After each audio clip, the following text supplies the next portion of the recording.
নমস্কার বন্ধুরা, পিকলি চলে এলাম নতুন একটা ব্লগ নিয়ে তোমাদের জন্য। তোমরা সবাই কেমন আছো? আশা করি ভালো আছো। আমিও ভীষণ ভীষণ ভালো আছি। তো ঘুম থেকে ওঠার পরেই আজকে বাড়িতে কিছু অতিথি এসেছিল আর কি, গেস্ট বলতে পারো, অতিথি বলতে পারো, রিলেটিভ বলতে পারো, যাই বলো। তো সেই নিয়ে একটা তোড়জোড়, একটা মা রান্নাবান্না করছিল, বাবা চিংড়ি মাছ এনেছিল হাটের থেকে, তো মা সেটাই দেখলাম বাসছিল আর কি। আমার একটু দেরি হয় আর কি, একটু বেলা হয়, বাবুকে নিয়ে একটু দেরি করে উঠি, কারণ আমি যদি আগে উঠে পড়ি ও আমার পেছন পেছন উঠে পড়ে। তো তারপরে দেখলাম মা মাছ টাছগুলো বেছে নিচ্ছে, কাকিমা হেল্প করছে, আর এইদিকে মা দেখলাম তারপর মশলাটা করে নিচ্ছে। মেনুটা কি হবে বুঝতে পারছিলাম না, তার পরে আবার দেখলাম যে সকালবেলার মেনুতে ছিল লুচি, আলুর দম, এসব আর কি ছিল, আর মিষ্টি। তারপরে দুপুরবেলার মেনুটা আর কি দেখছিলাম। তারপরে তো দেখলাম মা তো সেই জোরসোর রান্না করছে আর কি, আলু টালু কেটে নিয়ে কড়াই টড়াই দিয়ে চাপিয়ে পুরো বসে পড়েছে মা, সমস্ত কিছু জোগাড় পায়। কিছু রান্না হয়ে গেছে, সকালবেলা লুচি আলুর দম সব কিছুই হয়ে গেছে আর কি। এবার দুপুরে রান্না বান্নাটা আর কি কমপ্লিট করবে। বেশি বেলা হয়নি, 11টা কি 11:30 বাজে। এখনই বসিয়ে দিচ্ছি, 1:30 কি 1টার মধ্যে হয়তো কমপ্লিট হয়ে যাবে রান্নাবান্না, নাহলে সবাইকে দেরি হয়ে যাবে। তো এদিকে মা মাটনে সমস্ত কিছু মশলা টশলা দিয়ে ম্যারিনেট করে রেখে দেবে। আর মাটন হচ্ছিলো, তো মাটনে মশলা দিয়ে ম্যারিনেট করে কিছুক্ষণ করে রেখে দিলে, আর মাটন যতক্ষণ ম্যারিনেট করে রাখে খেতেও স্বাদও ভালো লাগে।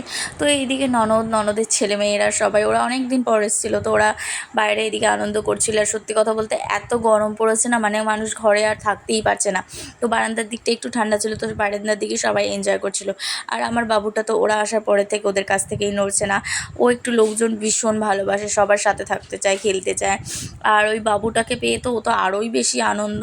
তো এরা কি বলবো, আমার শাশুড়ির আর কি মাসি শাশুড়ির 2 মেয়ে, তাদের ছেলে মেয়েরা, আর 2 জামাইবাবু, ওরা দুপুরের দিকে আর কি আসবে। আর তো হিসাবে আমার ননদই হয় সবাই।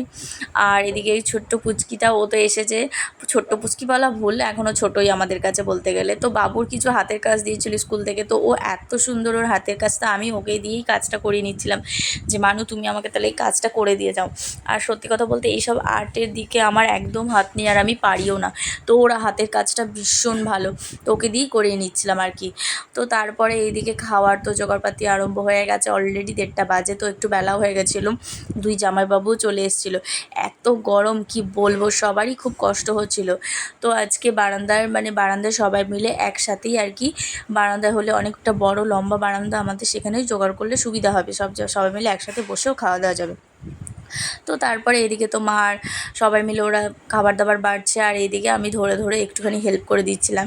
আর বড়দি ভাই ওপরে একটু বসেছিল, আর এদিকে সবাই খাওয়া দাওয়া করছিল। সত্যি কথা বলতে গরমে যে কী কষ্ট হচ্ছে সবার, সবাই নিজেই বুঝতে পারছে। সত্যি প্রচণ্ড কষ্ট, এই গরম মুখে বলা যাবে না।